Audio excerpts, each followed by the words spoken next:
መከልከል በጊዜው ደስ ባያሰኝም በጉዳት ከሚፈስ እንባ ግን አይበልጥም። ለበጎ ሆኖልኛል ዛሬ ላይ ሳስበው ስላልፈቀድክልኝ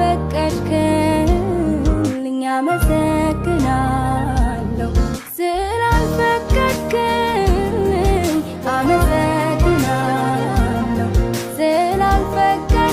መከልከል በጊዜው ደስ ባያሰኝም በጉዳት ከሚፈስ እንባ ግን አይበልጥም።